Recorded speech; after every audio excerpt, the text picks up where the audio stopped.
Hello प्यारे मित्रों, कैसे हैं आप सब। मैं जोनी कुमार सैनी आपका स्वागत करता हूं।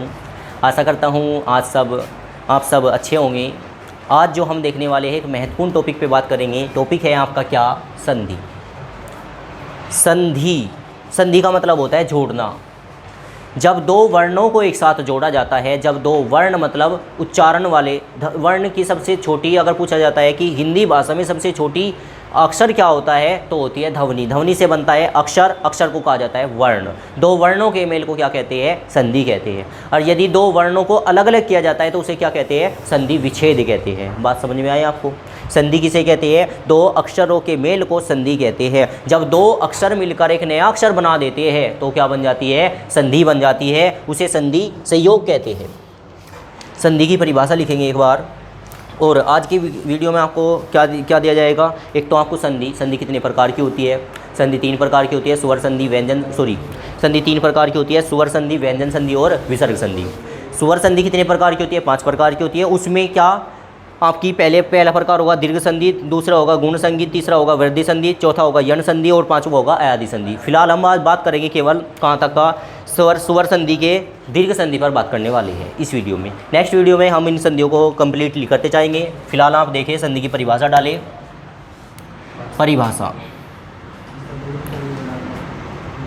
परिभाषा लिखेंगे, दो वर्णों के मेल को संधि कहते हैं। ये आपकी किताबी परिभाषा है। अथवा दूसरी परिभाषा आप यहाँ पे लिखें, जब दो अक्षर मिलकर एक अन्य तीसरा अक्षर का निर्माण करते हैं तो इसे संधि कहा जाता है।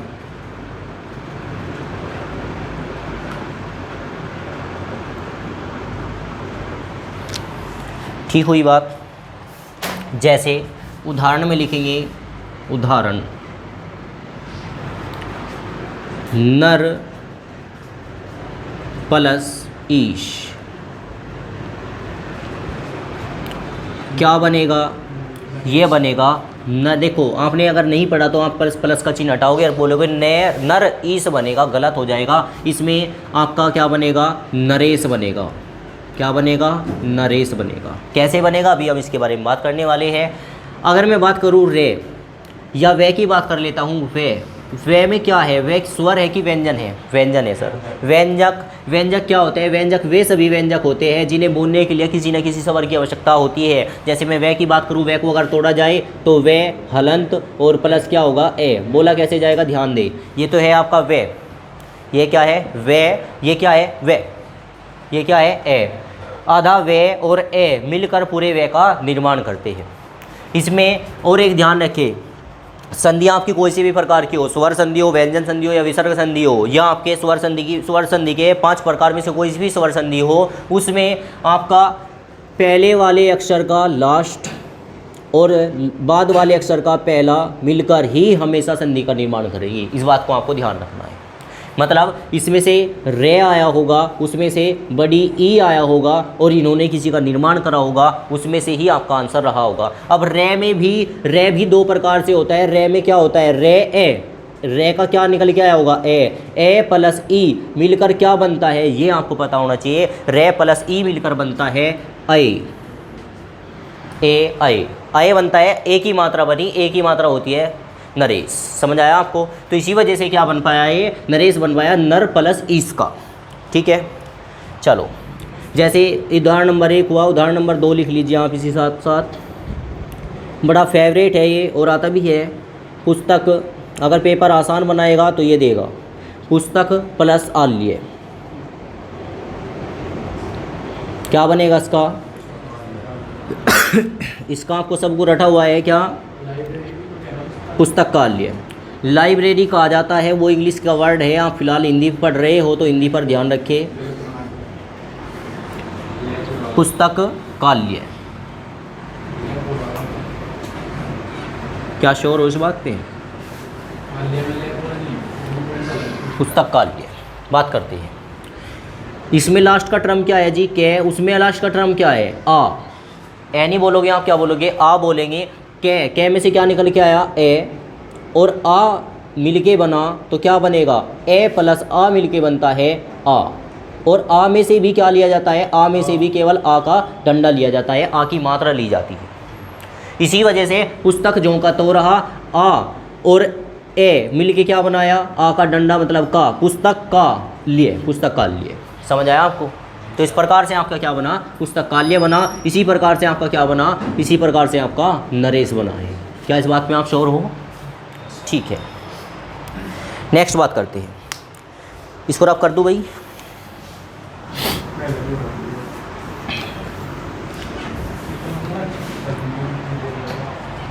अब हेडिंग डाले संधि के प्रकार। संधि के प्रकार।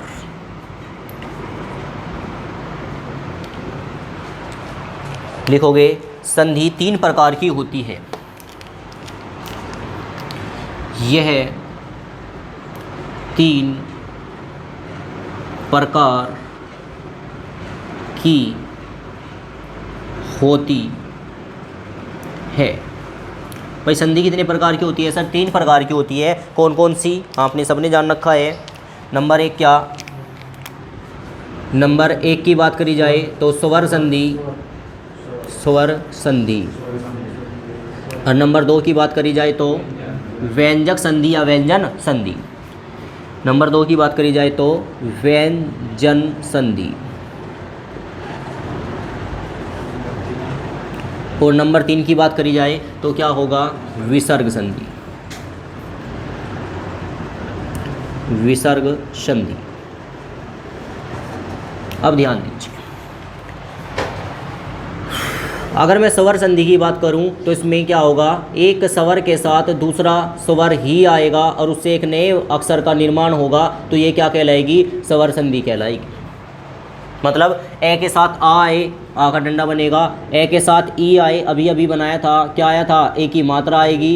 ए के ऊ के साथ बड़ा ऊ आए या छोटा ऊ आए तो क्या आएगा? ऊ की मात्रा ही आएगी। ऊ की मात्रा होती है ये, नीचे को बनती है, ये ऊ की मात्रा होती है और ये छोटा ऊ की मात्रा होती है ये। ठीक है, कहने का मतलब क्या है? स्वर संधि में स्वर के साथ ही स्वर, मतलब पहला व्यंजक भी स्वर होगा तो दूसरा व्यंजक भी स्वर ही होगा। 2 स्वर के मिलने से एक नया स्वर बनेगा तो वह स्वर संधि कहलाएगी। व्यंजक संधि क्या होगा? व्यंजन संधि में यहाँ पे कोई फोकस नहीं है। ए के साथ वे भी आ सकता है, आ के साथ रे भी आ सकता है। मतलब एक स्वर हो, एक व्यंजक हो या दोनों व्यंजक हो, ये व्यंजन संधि के अंतर्गत आने वाले हैं। विसर्ग, देखो बच्चे से संस्कृत अगर कुछ नहीं आती तो संस्कृत में विसर्ग लगाना जरूर आता है। यहाँ पे अगर विसर्ग में आप समझ जाना, क्योंकि ये सबसे आसान रहेगी। जहाँ पे पीछे 2 बिंदु रहेंगे विसर्ग कहलाएगा, जैसे अतः, तो ये क्या है? ये विसर्ग संधि का आंसर रहेगा। आप में बस केवल ये क्षमता होनी चाहिए कि स्वर संधि को आप डीपली पढ़ जाइए, क्योंकि इसी के ये सबसे महत्वपूर्ण है और इसी के क्वेश्चन आते हैं। बाकी 2 आसान है, सिंपल है, कर पाओगे। ठीक है, करते हैं पहली बात। क्या यहाँ तक आपको कोई प्रॉब्लम है? अब हम पहली बात पे बात करते हैं, स्वर संधि क्या होती है, स्वर संधि उसके भेद कितने होते हैं उसके बारे में बात करेंगे। इसको रब करूँ भाई। संधि के प्रकार कितने होते हैं बच्चों? 3 होते हैं। कौन कौन से? स्वर संधि 1, दूसरा व्यंजन संधि, तीसरा विसर्ग संधि। अब हम पढ़ने वाले हैं स्वर संधि को डिटेल में। हेडिंग डाल लीजिए स्वर संधि, इसको सबको सब रफ करेंगे।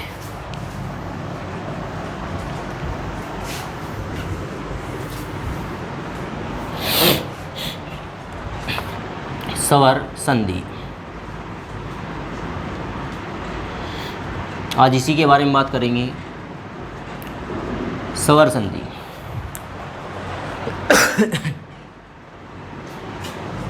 परिभाषा लिखिए जरा।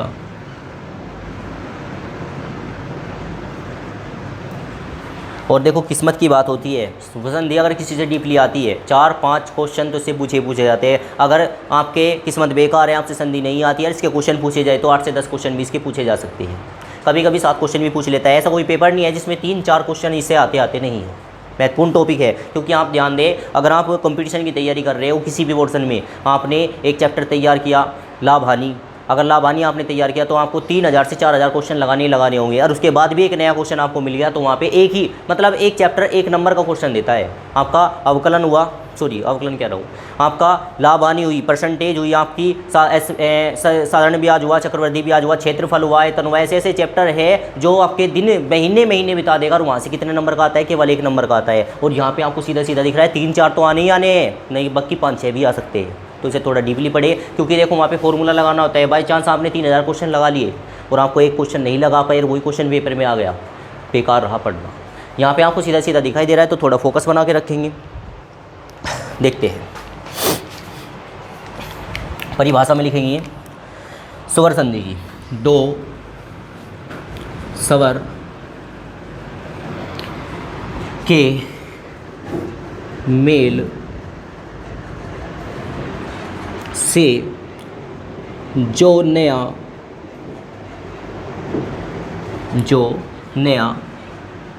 अक्षर बनता है,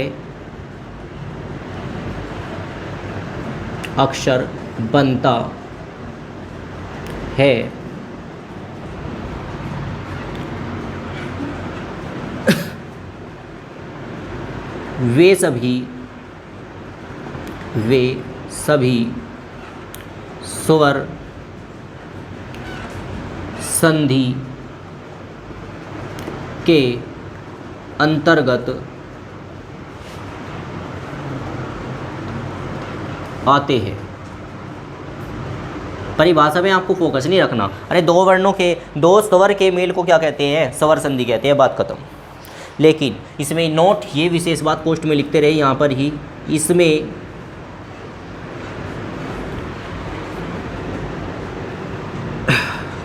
इसमें पहले शब्द का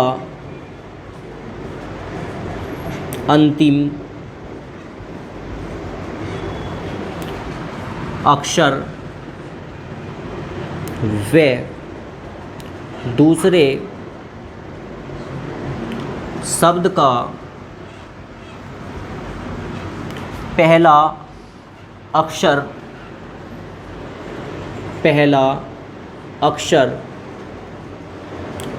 स्वर होता है। ये बहुत महत्वपूर्ण बात लिखी इसने, महत्वपूर्ण बात बताई है, क्यों? ध्यान देंगे। कभी कभी आपको दे दिया जाता है, एक अक्षर दिया गया, एक आपको शब्द दिया गया, उस शब्द को तोड़कर भी दिया गया, बताइए इसमें कौन सी संधि है? स्वर संधि है, व्यंजन संधि है, विसर्ग संधि है? अब बच्चे से यही नहीं पता लग रहा है कि कौन सी संधि है। इसमें आपको नोट सीधा दे रखा है, ध्यान देंगे। पहले अक्षर का अंतिम अक्षर, पहले शब्द का, और दूसरे शब्द का पहला अक्षर हमेशा क्या होगा? स्वर होगा, तो स्वर संधि कहलाएगा, अदरवाइज नहीं कहलाएगा। ठीक है। जैसे अगर मैं बात करूँ थोड़ी सी, एक शब्द आपको दे दिया गया गीतांजलि,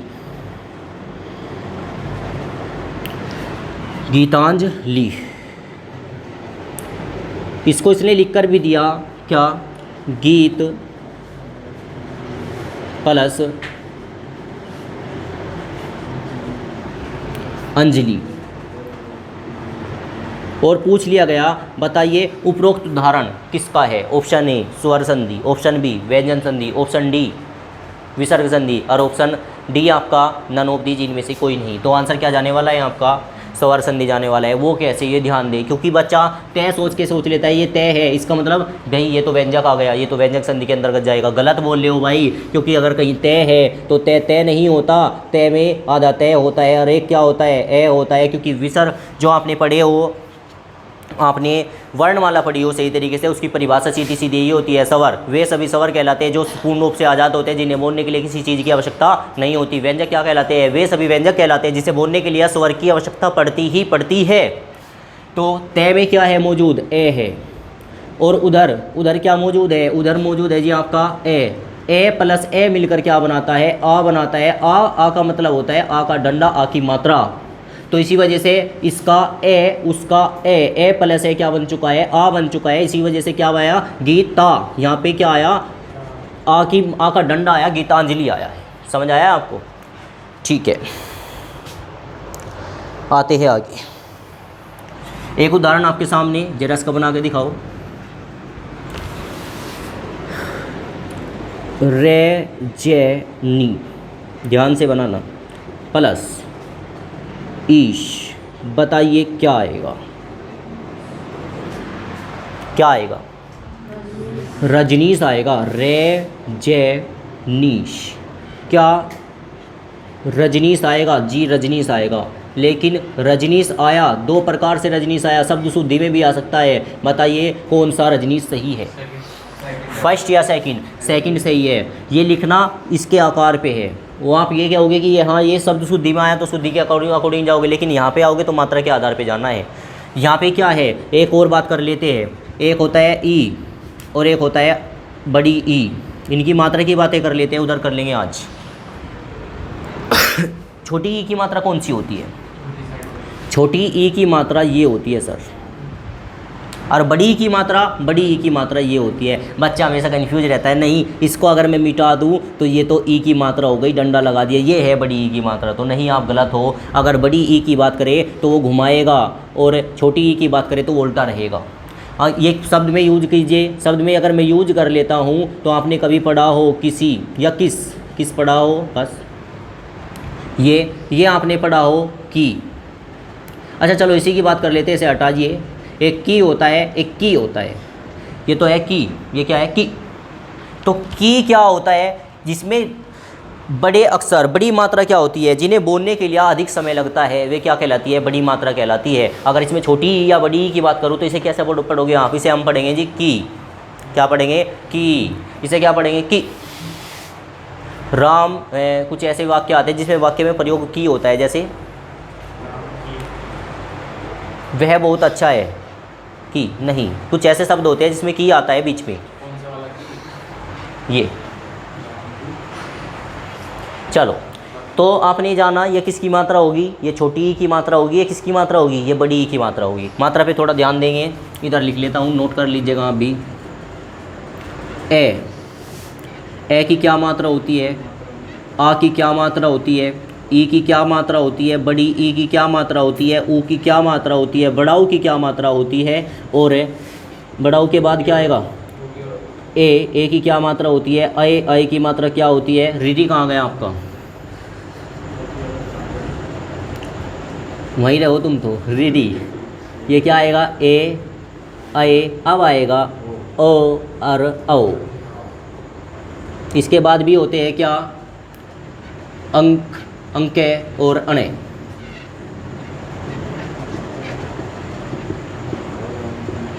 क्योंकि ये मात्रा आपसे आनी चाहिए, ये मात्रा पता आपको होनी चाहिए। आप में से ही किसी भाई ने कमेंट करके बोला था सर मात्रा के बारे में ज्ञान दीजिए, मैंने उसको बताया था तब आपकी संधि चलेगी जब आपको मात्रा के बारे में भरपूर मात्रा में बताया जाएगा। देखते हैं,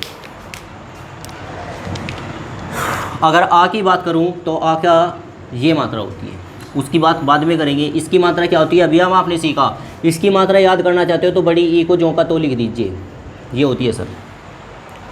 इसकी बात करूं तो छोटी ई ऐसे लिख दीजिए। ऊ की मात्रा क्या होती है, ऊ की मात्रा होती है ये, कैसे, जैसे आपने लिखा हो कुछ। अगर आपने कुछ लिखा है तो कुछ का मतलब वहाँ पे ऊ की मात्रा है सर। ऊ की मात्रा क्या होती है, ऊ की मात्रा होती है ये, जैसे पूरक, सही जब्त है पूरक। लेकिन यहाँ पे मैं आपको एक सीधा एक महत्वपूर्ण उदाहरण देता हूँ। आपने रुपया पर प्रयोग करा होगा और गुरु प्रयोग करा होगा। गुरु में दो कंडीशन होती है, एक तो होता है ये, एक तो ये हो गया और एक ये हो गया। इसी प्रकार रुपये में भी होता है, आप फोकस नहीं करते, रुपये या, एक तो ये होता है, एक होता है रुपया। बताइए आपने कौन से रुपया को पढ़ा है, बताइए गलत कौन सा है, सही कौन सा है। और निचले वाला दोनों सही है। अगर रुपया, 1 रुपये की बात करते हैं तो ये होता है रुपये, तो ये होता है 100 रुपये, 50 रुपये, 10 रुपये, 1000 रुपये।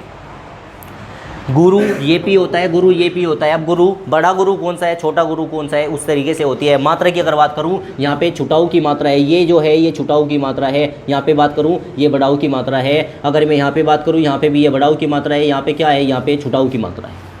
बात समझ आई आपको।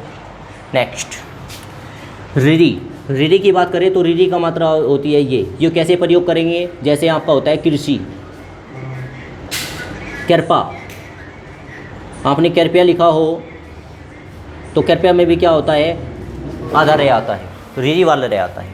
ए की मात्रा होती है ये, अय की मात्रा क्या होती है, अय की मात्रा होती है 2। ओ की मात्रा होती है ये। अगर उसी के नीचे डंडा आ जाए ओ की मात्रा क्या होती है, यही होती है, लेकिन डंडा के साथ आएगी। ठीक है, आगे जी।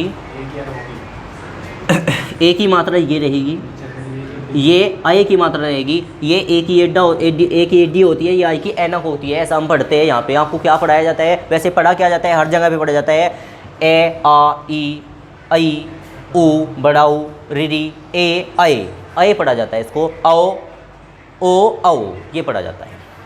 इसकी बात करूँ तो ये मात्रा बस केवल यही रहेगी, ये मात्रा। और इसकी बात करूँ तो ये तो सीधा सीधा आपको दिखाई दे रहा होगा, ये होता है। और ध्यान दें, आपको इस वीडियो में पढ़ा भी रखा है, पिछली वीडियो में आप नोट करके देखेंगे। यहाँ से ही दो क्वेश्चन बनते हैं। अनुनासिक किसे कहते हैं, अनुस्वर क्या होते हैं, अनुनासिक क्या होते हैं, और विसर्ग क्या होते हैं। यहाँ से आपके 3 क्वेश्चन, 3 परिभाषाएं निकल के आती है। क्वेश्चन सीधा सीधा पूछा जाता है, चांद पे क्या आया, और अंक पे क्या आया, और अतः पे क्या आया, ये क्वेश्चन बनते हैं। ठीक है, तो ये मात्रा को आप नोट करें। आते हैं वापस, आप पढ़ रहे थे स्वर संधि। स्वर संधि की आपने परिभाषा जान ली, परिभाषा के बाद आपने एग्जाम्पल जान लिया। अब स्वर संधि के प्रकार को जानने वाले हैं। क्या इसको रब करूँ भाई, चलो देखते हैं।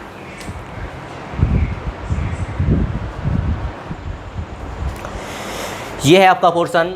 आप पढ़ रहे थे स्वर संधि। स्वर संधि में मतलब संधि आपने पढ़ी 3 प्रकार की होती है, स्वर संधि, व्यंजन संधि, विसर्ग संधि। स्वर संधि में कितने प्रकार होते हैं, स्वर संधि में होते हैं 5 प्रकार। आपको इससे फोकस रखना होगा। स्वर संधि के प्रकार, स्वर के आधार पर संधि कितने प्रकार की होती है, 5 प्रकार की होती है। कौन कौन सी संधि, नंबर 1 दीर्घ संधि। और ध्यान रखें, ये संधि आपको इसी क्रम में याद रखनी होगी, क्योंकि ध्यान रखें अगर ये क्रम इस प्रकार से याद ना रहा, क्वेश्चन यहाँ से भी आता है। बताइए गुण संधि के बाद कौन सी संधि होती है, या गुण संधि से पहले कौन सी संधि होती है। या आपको रीजनिंग में भी ये क्वेश्चन दे दिया गया, निम्न संधियों को क्रम से लगाइए, ऐसा भी क्वेश्चन दे सकता है। तो आपको पहली संधि पढ़नी होगी, क्या होती है, दीर्घ संधि। दूसरी क्या होती है, गुण संधि। तीसरी क्या होती है, वृद्धि संधि। चौथी क्या होती है, यण संधि। और 5वीं क्या होती है, अयादि संधि। अब हम पढ़ने वाले हैं क्या होती है दीर्घ संधि।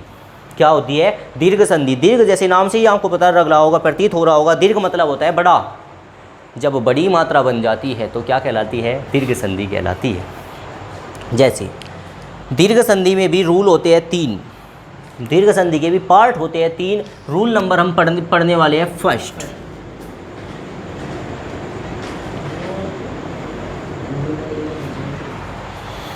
जैसे ए आएगा या आ आएगा और प्लस इसके साथ ए आए या आ आए तो हमेशा क्या बनेगा, आपका आ बनेगा।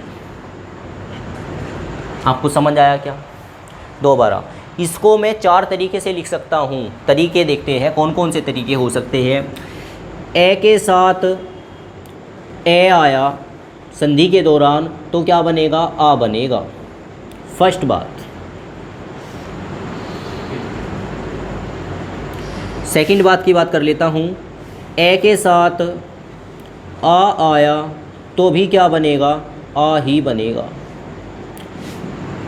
थर्ड बात कर लेता हूँ, आ के साथ अब आ पहले रख लीजिए, ए आएगा तब भी क्या बनेगा, आ बनेगा। फोर्थ बात कर लेते हैं, आ के साथ यदि फिर से आ आया तो क्या बनेगा, आ बनेगा। इन चारों बातों को एक ही बात में समेटा गया है जो आपके सामने रखी गई है। समझ आया आपको? आपको सीधा सीधा पढ़ाया जाता है, ए आ होता है, ए आ होता है, आ ए आ होता है, आ होता है। समझ आया? इसके उदाहरण ले लेते हैं, जो महत्वपूर्ण उदाहरण होंगे, ध्यान देंगे ज़रा कौन कौन से होंगे। अब देखते हैं इसके महत्वपूर्ण उदाहरण, एग्जाम्पल। आपके सामने है, ध्यान रहे। संधि में जितने ज़्यादा उदाहरण पढ़ लिए जाते हैं उतने ही थोड़े रहते हैं, क्योंकि उदाहरणों से ही ये बात क्लियर हो जाती है। गीतांजलि, गीतांजलि का क्या होगा? गीत प्लस अंजलि। गीत प्लस अंजलि क्यों होगा? क्योंकि तय में से निकलेगा ए और उधर का क्या है ए प्लस ए क्या मिलकर बना? ए प्लस ए मिलकर बना आ की मात्रा आपको दिखाई दे रही होगी। शिवाल्य, शिव जमा आल्य, यहाँ से क्या लिख रहा ए, वहाँ से क्या आया आ, ए प्लस आ क्या होता है? आ होता है। आ मतलब आ की मात्रा, ये रहा आ की मात्रा जो आपको दिखाई दे रही होगी। यहाँ पे जो पोर्शन है ये आपकी आ का डंडा है। यहाँ पे हिमालय, हिम जमा आल्य, ए प्लस आ फिर मिलकर क्या बना? आ की मात्रा बना चुका है, आ की मात्रा, ये आई आ की मात्रा। एकाध, एका जमा आध, एका जमा आध, यहाँ पे क्या होगा? यहाँ पे एका मतलब आ है, उधर भी क्या है आ प्लस आ मिलके क्या बनाएगा? आ की मात्रा बनाएगा काध।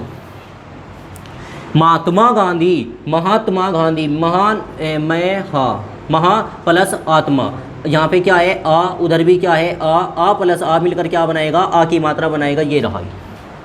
नेक्स्ट भोजनालय, भोजनालय का क्या होगा? भोजन प्लस आल्य, भोजन ने में से क्या बनेगा? ए, उधर से क्या बनेगा? आ, ए प्लस आ मिलकर क्या बनाएगा? आ का डंडा, ये रहा भोजना, आ का डंडा।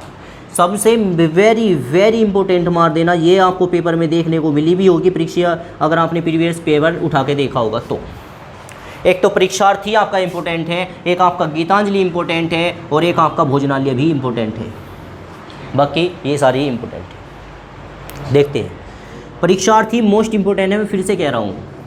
परीक्षार्थी में क्या होता है? परीक्षा जमा आर्थी, यहाँ पे परीक्षा क्या बना? आ बना, और यहाँ पे क्या बना? आ बना, आ प्लस आ क्या बनता है? आ की मात्रा बनती है, ये रही आ की मात्रा।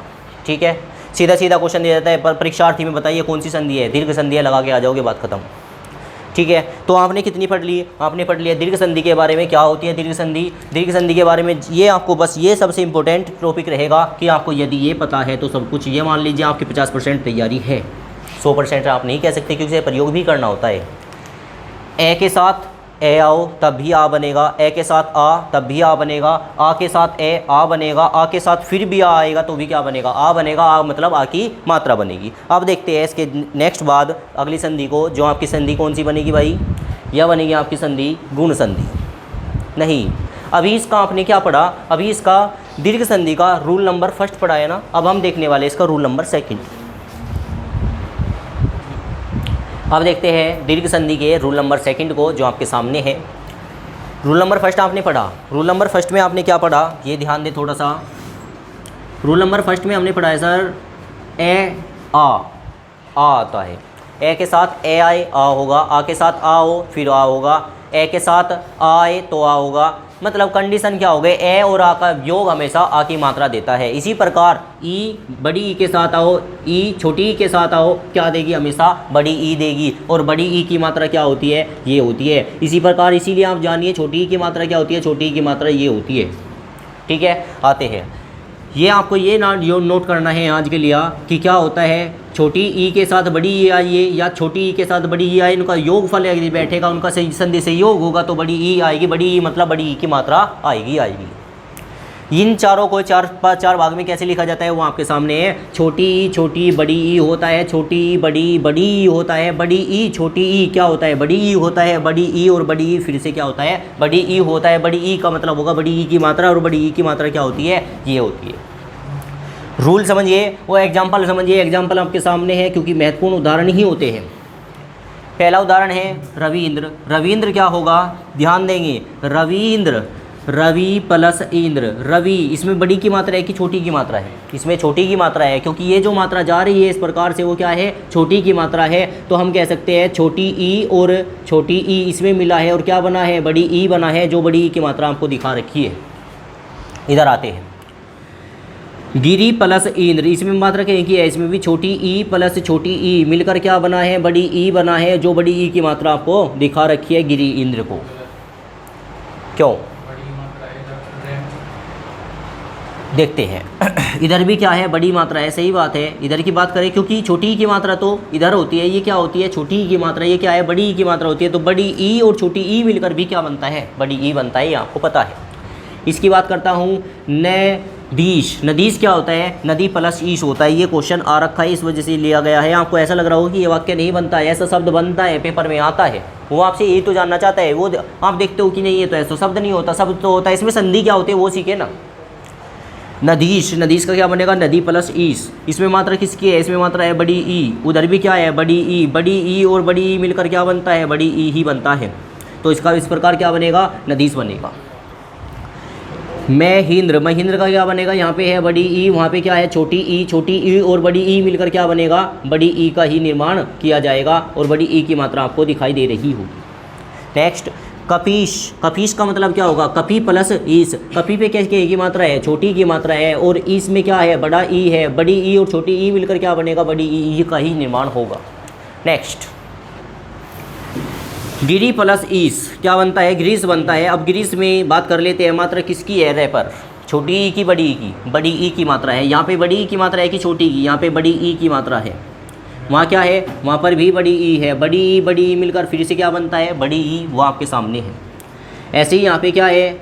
यहाँ पे है जी छोटी ई, वो क्या है? बड़ी ई बनेगा क्या? बड़ी ई ही बनेगा, जो आप जान चुके हो। इसी वजह से क्या मात्रा आई? ये मात्रा आई। यहाँ पे भी ये मात्रा आई, यहाँ पे भी ये मात्रा आई। आपके सामने एग्जाम्पल रहे। रूल नंबर 2 आपको हो चुका है। अब रूल नंबर 3 की बात करते हैं। देखो, फर्स्ट में आपने ए आ पढ़ा, आ आएगा। सेकंड में क्या पढ़ा? ई आएगा, बड़ी ई आएगा। अब आप क्या पढ़ोगे? ऊ, बड़ा ऊ पढ़ेंगे। ऊ बड़ा ऊ के साथ आएगा तो क्या आएगा? बड़ा ऊ ही आएगा, बड़ा ऊ की मात्रा ही आएगी। ये रूल नंबर 3 हो जाएगा। ये देखते हैं इसके रूल नंबर 3 को। रूल नंबर 3 क्या है आपके सामने? आपके सामने रूल नंबर 3 है, जो आपको पढ़ना है। क्या रूल नंबर 3? ऊ के साथ बड़ा ऊ आए, क्या आएगा? बड़ा ऊ ही होता है। रूल नंबर इसके 4 कंडीशन हो सकती है, जो कंडीशन आपके सामने है। नोट आपको ये रखना है और ध्यान रहे, ऊ की मात्रा क्या होती है? ऊ की मात्रा होती है ये। किसी भी शब्द के नीचे इस प्रकार से यदि आता है तो वो ऊ की मात्रा होती है, और यदि किसी शब्द या किसी वर्ड के नीचे ये मात्रा आती है तो वो ऊ की मात्रा होती है। जैसे आपके सामने लिखा हुआ है कुछ में ये कहीं की मात्रा है? ऊ की। आपके सामने लिखा हुआ है अंगूर, मात्रा कहीं की है? बड़ा ऊ की। ठीक है। नेक्स्ट, आप पढ़ रहे हो संधि। संधि में आपने क्या जाना? छोटा ऊ बड़ा ऊ क्या होता है? बड़ा ऊ। बड़ा ऊ छोटा ऊ क्या होता है? बड़ा ऊ। बड़ा ऊ छोटा ऊ, बड़ा ऊ क्या बनेगा? बड़ा ऊ ही बनेगा आपका। ऊ क्या बनता है? बड़ा ऊ बनता है। ठीक है। इसी पर आधारित हमने कुछ एग्जांपल लिए हैं, उदाहरण लिए हैं, जो आपके सामने हैं, जो इम्पोर्टेंट है, थोड़ा ध्यान देखेंगे। भानुदय, भानुदय यदि बनाया जाए तो भानुदय में मात्रा कहीं की आती है? बड़ा ऊ की आती है। इसका संधि विच्छेद किया जाए तो भानु प्लस उदय बनता है। भानु, ऊ में क्या है? ऊ की मात्रा आई है। और ऊ क्या है? ऊ अपने आप में ऊ है। ऊ प्लस ऊ मिलके क्या बनता है? बड़ा ऊ बनता है। जो रूल नंबर क्या है आपका? रूल नंबर है आपका 4। ऊ मिलके क्या बनेगा? बड़ा ऊ बनेगा। तो इसी वजह से ऊ मिलके बड़ा ऊ है। इसी वजह से भानुदय में भानु मात्रा कहीं की आई है? ऊ की आई है, बड़ा ऊ की आई है। गुरु उपदेश, ध्यान देना, इस पे मात्रा है, बड़ा ऊ की मात्रा है, लेकिन कहाँ है ये ढूंढे।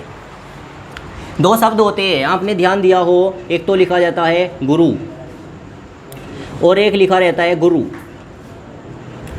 अब बच्चे दोनों इसी को ये पढ़ लेते हैं कि दोनों गुरु है। नहीं भाई, दोनों गुरु नहीं है। ये क्या है? पढ़ना सीखे। ये है आपका गुरु, ये आपका क्या है? गुरु। ये है आपका गुरु, ये क्या होगा आपका? गुरु। मतलब जहाँ पे आप टाइम लोगे, यहाँ पे आपको समय लेना पड़ेगा, बड़ाऊ की मात्रा है। और यहाँ पे क्या लेना पड़ेगा? यहाँ पे टाइम कम लेना पड़ेगा, क्योंकि छुटाऊ की मात्रा है। जो यहाँ पे ये मौजूद है ये तो दे रहा है बड़ाऊ की मात्रा, जो ये यहाँ मौजूद है ये दे रहा है ऊ की मात्रा। तो गुरु और गुरु में अंतर होता है। वो गुरु, वो क्या है? गुरु है, और ये क्या है? गुरु है। ठीक है। आते हैं यहाँ पे, ये जो है यहाँ पे ये जो इतना बना हुआ है, ये किसकी मात्रा है? ये ऊ की मात्रा है। वहाँ पे क्या है? वहाँ भी ऊ है। ऊ प्लस ऊ मिलके क्या बनेगा? आपका बनेगा बड़ा ऊ, जो आपको दिखाई दे रहा होगा गुरु में। यहाँ पे जो इस तरीके से बना हुआ है, तो ये मात्रा किसकी रखा हुआ है? ये बड़ा ऊ की मात्रा लिए हुआ है। ठीक है। नेक्स्ट, साधुर्जा। साधुर्जा क्या होता है? साधु प्लस ऊष्मा, साधुष्मा। तो इसमें क्या होगा आपका? ऊ, और यहाँ पे क्या होगा? बड़ा ऊ प्लस ऊ मिलके क्या बनाएगा? बड़ा ऊ बनाएगा, जो आपके सामने बड़ा ऊ है। यहाँ पे क्या आएगी? बड़ा ऊ की मात्रा आएगी, क्योंकि छोटा ऊ और बड़ा ऊ मिलके क्या होता है? बड़ा ऊ की मात्रा होती है। नेक्स्ट, इसकी बात कर लेता हूँ। वसुंधरा सबसे मोस्ट इम्पोर्टेंट है आपका। उस्तव, देखो, वधु प्लस उत्सव, यहाँ पे क्या है, ऊ की मात्रा है, और यहाँ पे क्या है, ऊ की मात्रा है। ऊ प्लस ऊ मिलके क्या बनता है, बड़ा ऊ बनता है। तो ये क्या आया, बड़ा ऊ की मात्रा आ चुकी है। क्या आपको कोई दिक्कत है यहाँ तक?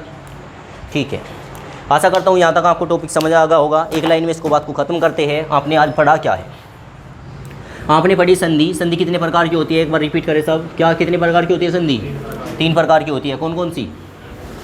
नंबर 1 स्वर संधि, नंबर 2 व्यंजक संधि, नंबर 3 विसर्ग संधि। अब स्वर संधि कितने प्रकार की होती है? स्वर संधि वापस में अपने आप में 5 प्रकार की होती है। कौन कौन सी आपके सामने है?